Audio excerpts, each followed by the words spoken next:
नमस्कार दोस्तों, मेरा नाम है विमल सिंह। बालाजी स्टडी अड्डा में आपका स्वागत है। सुपर डेट 2021 के लिए जैसे कि हम आपको प्रैक्टिस सेट जो है वो करा रहे हैं, तो जस्ट इससे पहले के प्रश्न थे वो हमने इससे पहले देखे थे। साइड में आई बटन में पिछला वाला वीडियो मिल जाएगा जिसमें हमने इंग्लिश, संस्कृत, विज्ञान ये सभी प्रश्न देखे थे। आज हम देखेंगे उसके आगे के जो है वो 30 प्रश्न, जिसमें हम स्टार्टिंग के जो 10 प्रश्न है वो पर्यावरण और सामाजिक अध्ययन के देखेंगे। फिर जो 10 प्रश्न है आपके वो जो है वो शिक्षण कौशल के देखेंगे, और फिर लास्ट में जो 10 प्रश्न है वो हम आपके बाल मनोविज्ञान के देखेंगे। तो टोटल 30 प्रश्न देखेंगे 70 से 100 तक। चलिए शुरू करते हैं प्रश्न नंबर 71 से।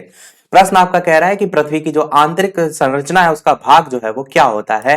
ठोस होता है, द्रव होता है, गैसीय होता है, या फिर सभी टाइप का होता है। इस प्रकार से 4 ऑप्शन दे रखे हैं, बताना है आपको कौन सा सही होगा। तो आप जानते हैं पृथ्वी की आंतरिक संरचना में बहुत से, जैसे कि ज्वालामुखी कोई देख लीजिए तो उसके अंदर से द्रव भाग ही निकलता है। बहुत सी आपको खनिज पदार्थ प्राप्त होते हैं जो कि ठोस अवस्था में प्राप्त होते हैं। जब 2 ऑप्शन यहाँ पर सही है तो गैसीय भी इसमें ही आ जाएगा, गैसें भी बहुत सी होती हैं। तो ए बी सी तीनों ही आपका सही होगा। उक्त सभी आपका यहाँ पर ऑप्शन नंबर डी जो है वो बिल्कुल सही हो जाएगा। 72 प्रश्न देखते हैं कि पर्यावरण जो है वो कहलाता है, क्या कहलाता है। पहला कह रहा है ऑप्शन की जीव के पारिस्थितिक जो कारक हैं उनका योग कहलाता है, या फिर वनस्पति का विवरण कहलाता है, या फिर जलवायु का विवरण कहलाता है, या फिर जल का वितरण जो है वो कहलाता है। तो बताना है आपको कि पर्यावरण इन चारों ऑप्शन में से कौन सा सही होगा। तो बात करते हैं आंसर की, तो जीव के जो पारिस्थितिक कारक होते हैं उनका योग जो है, समस्त उसमें कारक शामिल होते हैं, इसलिए योग जो है उनका पर्यावरण कहलाता है। आपका ए वाला ऑप्शन बिल्कुल सही हो जाएगा। अगला प्रश्न देखते हैं 73। आपसे पूछा गया है कि निम्न में से भ्रंशोत्य पर्वत जो है वो कौन सा है। इस प्रकार से 4 ऑप्शन है। हिमालय पर्वत है, या फिर ब्लैक फॉरेस्ट पर्वत है, या फिर हिंदुकुश पर्वत है, या फिर रॉकी पर्वत है। बताना है आपको ऑप्शन एबीसीडी में से कौन सा सही होगा। और जो भ्रंशोत्य पर्वत होते हैं इन्हीं को एक और नाम से जाना जाता है, वो नाम है ब्लॉक पर्वत। तो कई बार इस टाइप से भी पूछ लिया जाता है, पढ़ा आपने एक चीज है तो आपको दोनों ही नाम पता होने चाहिए, ताकि कैसे भी पूछा जाए तो आप गलत ना करें। इनका निर्माण कैसे होता है। इनका निर्माण होता है पृथ्वी की जो ऊपरी सतह होती है उनमें भ्रंशन के द्वारा भूभाग के ऊपर उठने, या कह सकते हैं बहुत जो बड़ा भाग होता है उसके टूटकर ऊर्ध्वाधर रूप से विस्थापित होने से जो है वो होता है। और जो ऊपर उठा हुआ खंड होता है उसे हम उत्खंड कहते हैं, इंग्लिश में हास्ट कहते हैं। और नीचे जो धसा खंड होता है उसको हम द्रोणिका भ्रंश कहते हैं, और इंग्लिश में हम ग्रैबन जो है वो ग्राबन करके ऐसे लिखा जाता है, ग्रैबन भी लिखा रहता है कहीं कहीं। ये जो है इसे इंग्लिश में कहते हैं। एग्जाम्पल में अगर बात करें, यानी पहले सबसे पहले आंसर की बात करते हैं कौन सा सही होगा, तो आपका option number B black forest पर्वत जो है वो बिल्कुल सही हो जाएगा। कुछ और उदाहरण में जैसे यूरोप की राइन घाटी और वॉस जेस पर्वत, और ये सब इसके उदाहरण हैं जिसमें ब्लैक फॉरेस्ट पर्वत जो कि आपका ऑप्शन बी है ये बिल्कुल सही हो जाएगा। 74 प्रश्न कह रहा है कि संसार का सबसे लंबा रेल मार्ग निम्न में से कौन सा है। तो निम्न में से आपको बताना है कनाडियन पैसिफिक रेल मार्ग, केप काहिरा रेल मार्ग, या फिर ट्रांस साइबेरियन रेल मार्ग, या फिर इनमें से कोई नहीं। तो ये प्रश्न आपने पढ़ा अवश्य होगा क्योंकि चर्चित प्रश्न है। इस प्रकार का प्रश्न आपको अधिकतर देखने को भी मिलता है। तो बात करते हैं आंसर की ऑप्शन एबीसीडी में से, तो सबसे लंबा जो रेल मार्ग है संसार का वो ट्रांस साइबेरियन रेल मार्ग आपका बिल्कुल सही हो जाएगा। इसमें एक प्रश्न और पूछा जा सकता है कि किससे किसको जोड़ता है ये रेल मार्ग। तो आपका ये जो रूस की राजधानी है मास्को, रूस की राजधानी जो है मास्को, इसको रूस के जो साइबेरिया क्षेत्र है उससे गुजरते हुए जाते हुए सुदूर पूर्वी शहर व्लादिवोस्टॉक उससे जोड़ता है। मैं नाम लिख देता हूं यहां पर, व्लादिवोस्टॉक।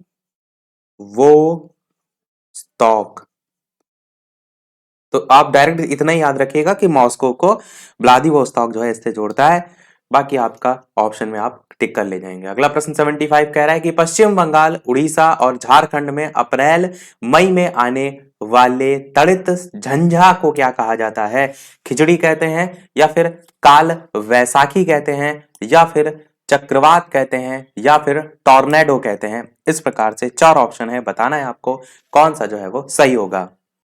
तो चलिए बात करते हैं फिर आंसर की ऑप्शन एबीसीडी में से कौन सा सही होगा। तो बिल्कुल आपका ऑप्शन नंबर बी वाला काल वैसाखी जो है वो बिल्कुल सही हो जाएगा। एक बार प्रश्न और इसी टाइप से पूछा गया था कि काल वैसाखी उससे तात्पर्य क्या होता है, तो वो आपको पता होना चाहिए। तेज गति से चलने वाली जो स्थानीय तूफान है वो आपका इसके अंतर्गत आते हैं। इसके अलावा ये जो तूफान है वो आपके साधारणतः बंगाल में आते हैं, जो यहाँ पर पश्चिम बंगाल लिखा है तो ध्यान रखिएगा, आते साधारणतः बंगाल में है। और इसका रीजन क्या होता है, तो गर्म और शुष्क स्थानीय हवाएं और आर्द्र समुद्री हवाएं इसका रीजन होता है। इस रीजन से जो है ये आते हैं, और जो ये हवाएं होती हैं इनके मिलन के कारण ही मूसलाधार वर्षा जो है होती है। तेज मूसलाधार वर्षा के साथ साथ आप कह सकते हैं तीव्र गति के तूफान भी जो है वो आते हैं। अगला प्रश्न देखते हैं आपका, थोड़ा सा जूम आउट कर देते हैं। अगला प्रश्न आपका है 76 कि ए बीफ हिस्ट्री ऑफ टाइम नामक जो पुस्तक है वो किसने लिखी है। स्टीफन हॉकिंग की पुस्तक है, जेवी नर्लिकर इनकी पुस्तक है, सीवी रमन की पुस्तक है, या फिर एस एस बोस की पुस्तक है। इसके अलावा वीडियो पसंद आए तो सभी लोग वीडियो को लाइक भी अवश्य कर दीजिएगा। इतने अच्छे अच्छे प्रश्न प्रैक्टिस कराए जा रहे हैं तो आप सभी का एक लाइक तो वीडियो पर बनता ही है। देखते हैं आंसर। तो ये बहुत ही इंपॉर्टेंट आपकी पुस्तक है, इसको एकदम याद रखिएगा। ऑप्शन एबीसीडी में से आपका स्टीफन हॉकिंग, ए वाला ऑप्शन बिल्कुल सही हो जाएगा। इन्हीं की पुस्तक है a brief history of time, Hindi में कहेंगे तो समय का संक्षिप्त इतिहास। और ये जो पब्लिश्ड कब हुई थी, अगर चाहें तो आप सन भी याद रख सकते हैं, तो 1988 में जो है वो पब्लिश्ड हुई थी, और काफी चर्चित बुक है, इसीलिए मैंने कहा नाम ध्यान रखिएगा। और इसके पब्लिशर थे बैंथम बुक्स करके।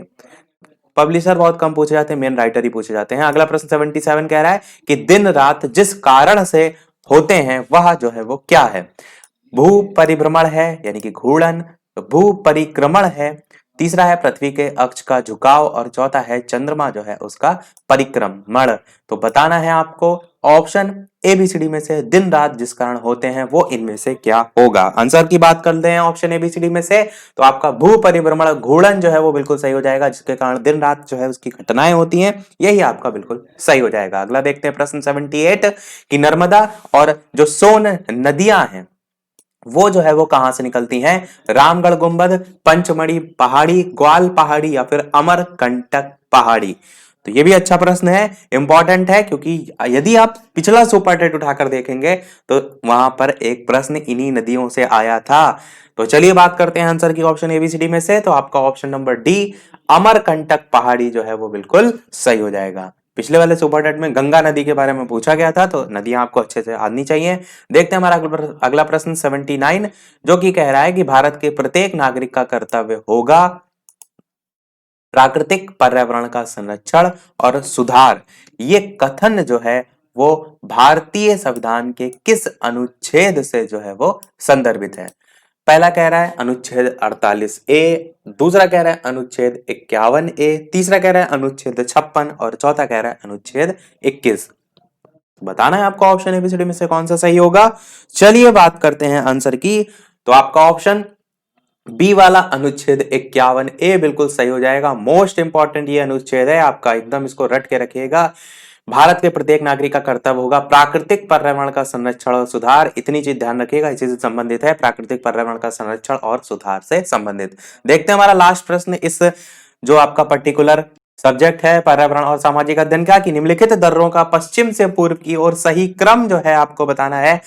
जोलेप्ला को आप जेलेप्ला भी लिखा देखने को मिलता है, कंफ्यूज ना होइएगा, थोड़ा बहुत नाम बदला रहता है। दूसरा है बॉम्डिला, तीसरा है लिपुलेख, चौथा है बनिहाल। तो आपको पश्चिम से पूर्व की ओर सही क्रम बताना है, कौन सा सही होगा। तो सबसे पहले हम क्या करते हैं, थोड़ा सा मैप जो है उसका ऊपर वाला आउटर एरिया जो है वो बना लेते हैं। इस टाइप से आपका होता है, बस इसी में हम बता देंगे कि इनकी स्थिति जो है वो किसकी कहां पर होती है। ये ऊपर वाला है आपका मैप का एरिया, इस टाइप से होता है।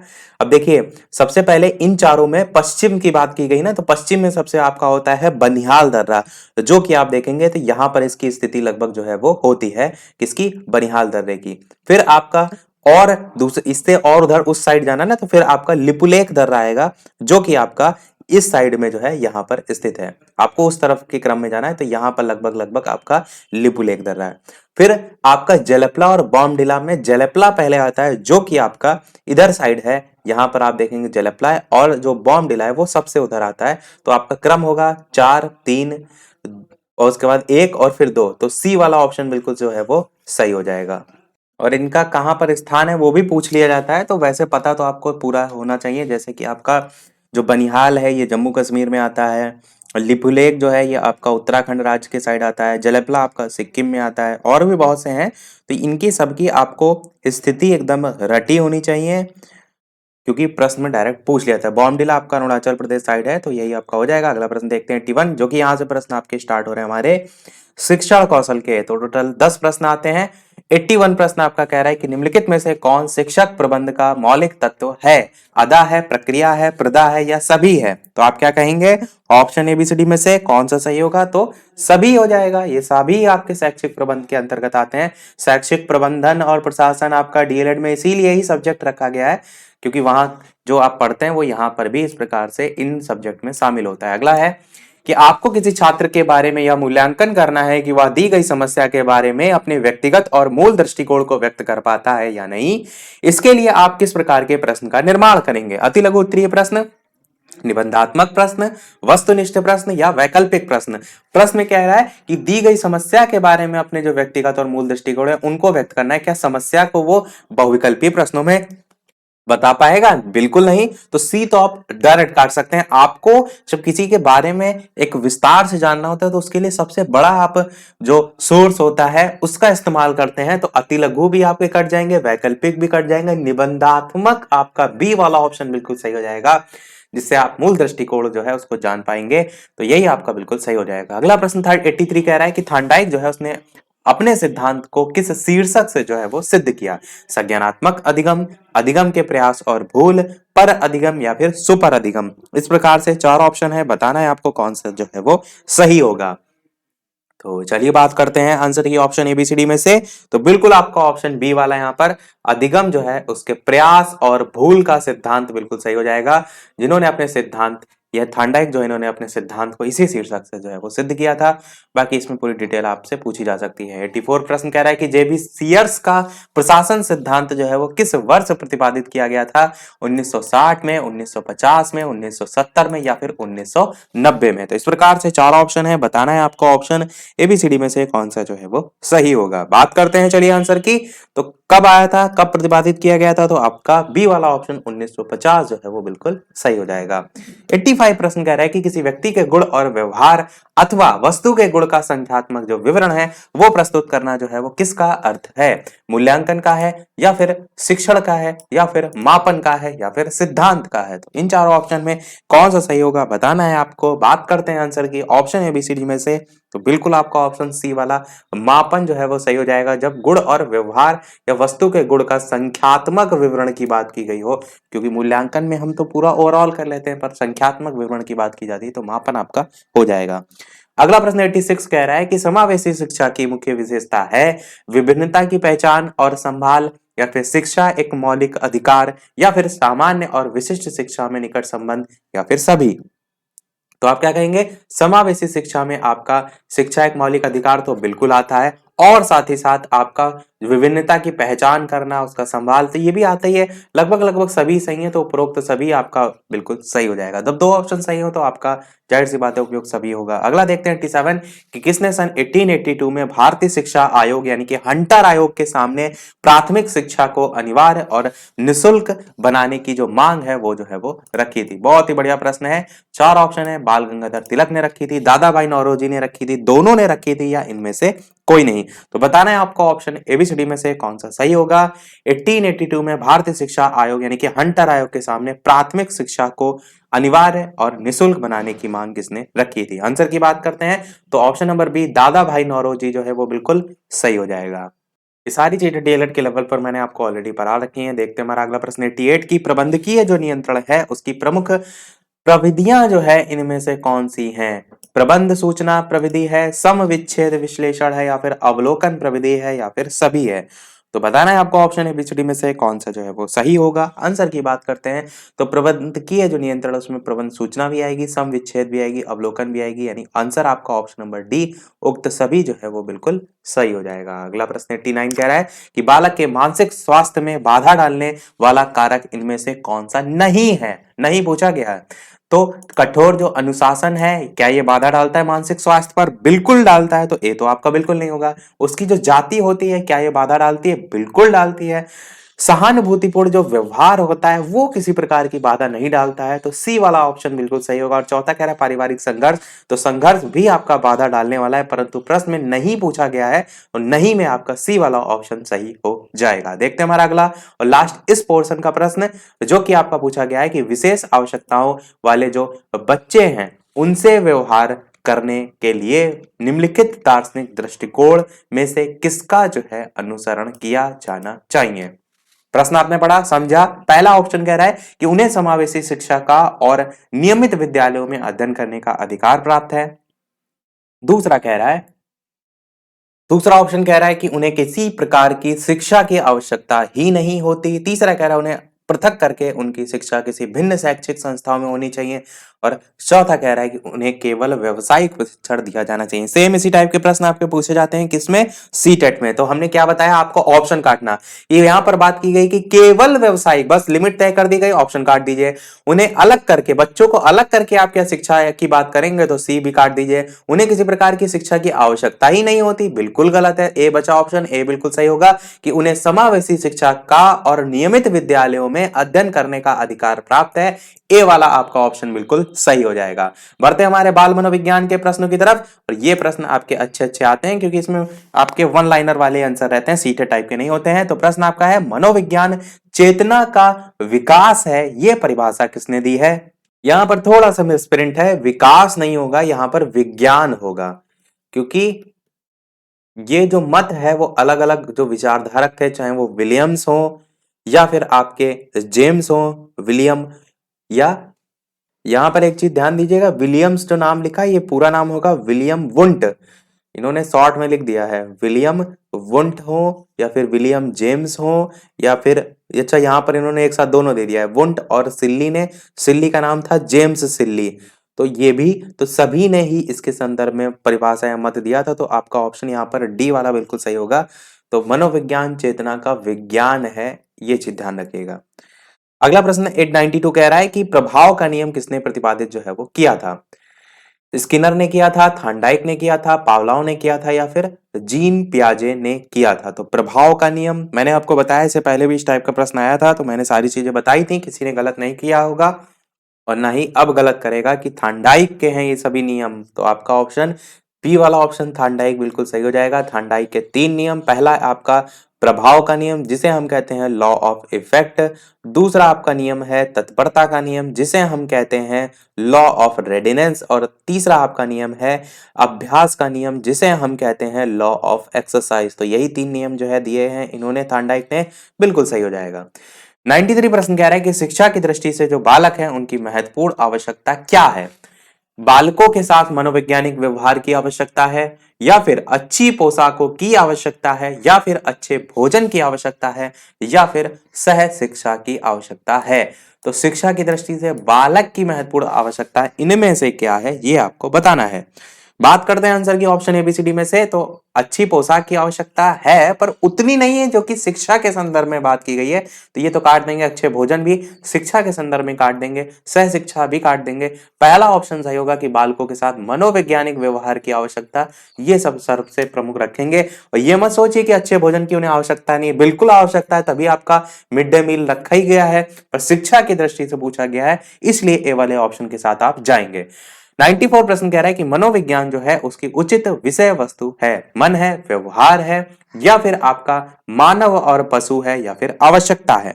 इस प्रकार से 4 ऑप्शन है, बताना है आपको कौन सा सही होगा। तो ऑप्शन काट देते हैं, मानव पशु तो बिल्कुल नहीं हो सकता और आवश्यकता भी नहीं होगा। 2 ऑप्शन में बताइए, छाटिए कि मनोविज्ञान की उचित विषय वस्तु क्या होगी, मन होगी या व्यवहार होगी। आंसर की बात करते हैं ऑप्शन ए या बी में से, तो आपका ऑप्शन बी व्यवहार जो है वो बिल्कुल सही हो जाएगा। अगला प्रश्न देखते हैं 95। प्रश्न कह रहा है कि मानसिक भिन्नता के अंतर्गत किस बात का समावेश जो है वो किया जाता है। पहला ऑप्शन कह रहा है बौद्धिक विकास संबंधी भिन्नता, दूसरा कह रहा है रुचि संबंधी भिन्नता, तीसरा कह रहा है ज्ञानोपार्जन सीखने में भिन्नता, और चौथा कह रहा है सभी। तो बताना है आपको ऑप्शन एबीसीडी में से कौन सा जो है वो सही होगा। तो मानसिक भिन्नता के अंतर्गत ये सभी बातें आपकी आती हैं, तो डी वाला आपका ऑप्शन उपयुक्त सभी जो है वो बिल्कुल सही हो जाएगा। लाइव टाइमिंग जिनको नहीं पता है मैं बता देता हूं, सुपर टेट के लिए आपकी लाइव टाइमिंग है, सुपर टेट के लिए शाम के 8 बजे और साथ ही साथ जो सी टेट है उसके लिए जो है दोपहर के 3 बजे है, सुपर टेट के लिए है शाम के 8 बजे। ये वीडियो आप देखना है शाम के 8 बजे लाइव, और सी टेट के लिए जो लाइव टाइमिंग है इस समय वो दोपहर के 3 बजे है इस समय की, बाकी आगे चल के बदल भी सकती है। 96 प्रश्न देखते हैं आपका, बाल अपराध को दूर करने का क्या उपाय है? शिक्षा की समुचित व्यवस्था की जाए, जो गंदी आदत है उनमें डालना, ये दोनों, या बालकों को जेल में डालना। अब देखिए बाल अपराध कोई बच्चा कर रहा है तो क्या जेल में आप डाल देंगे? ऐसा तो नहीं है, गंदी आदतों में तो बिल्कुल नहीं डालेंगे। सी ऑप्शन भी कट जाएगा, तो बचा ए ही आपका ऑप्शन, शिक्षा की समुचित व्यवस्था करेंगे ताकि बाल अपराध जैसी समस्या ही नहीं उत्पन्न हो, तो ए वाला आपका ऑप्शन बिल्कुल सही हो जाएगा। 97 प्रश्न कह रहा है कि व्यक्तिगत जो भिन्नता है वो ज्ञात करने के लिए किन विधियों का प्रयोग जो है वो किया जाता है? परीक्षण किया जाता है, व्यक्ति इतिहास विधि, सामूहिक अभिलेख, या फिर सभी? तो बताना है आपको ऑप्शन एबीसीडी में से कौन सा जो है वो सही होगा। बात करते हैं आंसर की ऑप्शन एबीसीडी में से, तो आप क्या कहेंगे? व्यक्तिगत भिन्नता ज्ञात करने के लिए परीक्षण तो किया ही जाता है, व्यक्ति इतिहास विधि भी यूज की जाती है, सामूहिक अभिलेख भी किया जाता है, तो डी वाला ऑप्शन उक्त सभी जो है आपका बिल्कुल सही हो जाएगा। उक्त सभी आंसर से क्या होता है, आपको एक साथ सारी जानकारी इस प्रश्न के संदर्भ में मिल जाती है। अगला प्रश्न देखते हैं 98, कि बालकों के सामाजिक विकास को प्रभावित करने वाला कारक जो है आपको बताना है कि आर्थिक तत्व होगा, या फिर आपका शारीरिक तत्व होगा, या फिर आपका वंशानुगत तत्व होगा, या फिर आपका सामाजिक परिवेश जन्य तत्व होगा। बताना है आपको कि बालक जो हैं उनके सामाजिक विकास को प्रभावित करने वाला कारक कौन सा होगा। आंसर की बात करते हैं तो आपका ऑप्शन डी वाला सामाजिक परिवेश जन्य तत्व जो है वो बिल्कुल सही हो जाएगा। बालकों के सामाजिक विकास को प्रभावित करने वाला यही सबसे ज्यादा प्रभावित भी करता है आर्थिक, शारीरिक, वंशानुगत के कंपैरिजन में। 99 प्रश्न कह रहा है कि सीखने का थांडाइक का सहायक नियम जो है वो क्या है? चार ऑप्शन है, मनोवृत्ति का नियम है, आंशिक क्रिया का नियम है, दोनों है, या इनमें से कोई नहीं। तो इस प्रकार से चार ऑप्शन है, सीखने का थांडाइक का सहायक नियम आपसे पूछा गया है। बात करते हैं आंसर की, और इन्हीं को हम एक अन्य नाम से भी जानते हैं। सहायक नियम की जगह आपको गौड़ नियम भी लिखा देखने को मिलता है। तो आपका मनोवृत्ति का नियम भी होता है, आंशिक क्रिया का नियम भी होता है, वर्णात्मक अनुक्रिया का नियम, समानता का नियम, सहचर्य परिवर्तन का नियम, ये कुल मिलाकर 5 होते हैं। तो यहां पर आपका आंसर ए और बी दोनों जो है वो बिल्कुल सही हो जाएगा, सीखने के थांडाइक के सहायक नियम के बारे में जो पूछा गया है। देखते हैं हमारा अगला और इस वीडियो का लास्ट प्रश्न, और इसके बाद प्रश्न एक हम पूछेंगे आपसे भी, जैसे कि सभी वीडियो में हम आपसे एक नए प्रश्न पूछते हैं, और जो नेक्स्ट वाला प्रश्न पूछेंगे वो इसके आगे के पोर्शन से जो है वो पूछेंगे। तो देख लेते हैं लास्ट प्रश्न। पर प्रश्न देखने से पहले वीडियो अभी तक आपने लाइक ना किया हो तो वीडियो पर आप सभी का एक लाइक तो बनता ही है, ताकि मुझे भी मोटिवेशन मिलता रहे आपके एक लाइक से। चैनल पर नए हो तो सब्सक्राइब करके भी अवश्य जुड़ जाइएगा, और टेलीग्राम चैनल से नहीं जुड़े हैं तो वीडियो के डिस्क्रिप्शन में आपको लिंक मिल जाएगी, टेलीग्राम पर बालाजी स्टडी अड्डा सर्च करके भी जुड़ सकते हैं। लास्ट प्रश्न आपका 100 कह रहा है कि सामूहिक आलेख पत्र में विद्यार्थी के संबंध में कौन सी सूचनाएं लिखी जाती हैं? उपस्थिति लिखी जाती है, स्वास्थ्य लिखा जाता है, व्यक्ति के गुण लिखे जाते हैं, या फिर सभी लिखा जाता है? तो आप क्या कहेंगे? ऑप्शन एबीसीडी में से सारी चीजें सामूहिक आलेख पत्र में होती हैं, तो आपका ये भी सही, ये भी सही, ये भी सही, उपर्युक्त सभी जो है वो बिल्कुल सही हो जाएगा। सभी हमारे प्रश्न समाप्त हुए। 30 में से कितने प्रश्न सही रहे अपना स्कोर अवश्य बताइएगा वीडियो के मेन कमेंट में टाइप करके। अब देख लेते हैं वो प्रश्न, जैसे कि सभी वीडियो में हम आपसे एक ना एक प्रश्न पूछते हैं। इस वीडियो का आपके लिए प्रश्न है कि 20 फरवरी, एक सेकंड नीचे के ऑप्शन यहां से हाइड हो गए हैं, इसको सही कर देते हैं। अब सही है। प्रश्न है आपका कि 20 फरवरी 2020 को Dada Saheb Phalke international film festival award समारोह का आयोजन मुंबई में जो है वो किया गया। इससे किसे सर्वश्रेष्ठ अभिनेता का पुरस्कार जो है वो प्रदान किया गया? तो इसमें किसे मिला था? ऑप्शन ए है ऋतिक रोशन, ऑप्शन बी है अक्षय कुमार, ऑप्शन सी है सलमान खान, और ऑप्शन डी है शाहरुख खान। ऑप्शन एबीसीडी में से कौन सा आंसर सही होगा वीडियो के मेन कमेंट में टाइप करके बताइएगा। और इसके बाद के जो प्रश्न 30 देखेंगे वो हम सामान्य ज्ञान और समसामयिक घटनाओं पर देखेंगे कल शाम 8 बजे। तो लाइव आकर भी प्रश्न आप देख सकते हैं, प्रैक्टिस कर सकते हैं, और सभी लोग इस प्रश्न का आंसर वीडियो के मेन कमेंट में बताइएगा। देखते हैं कितने लोग का आंसर सही होता है। तो इसी के साथ हमारे आज के सभी प्रश्न भी समाप्त होते हैं। आज की वीडियो में इतना ही। वीडियो पसंद आया हो तो लाइक अवश्य कीजिएगा, चैनल पर नए हो तो सब्सक्राइब जरूर कीजिएगा। मिलते हैं फिर अगले वीडियो में नए टॉपिक के साथ, नए प्रश्नों के साथ। तब तक के लिए नमस्कार। Thank you for watching.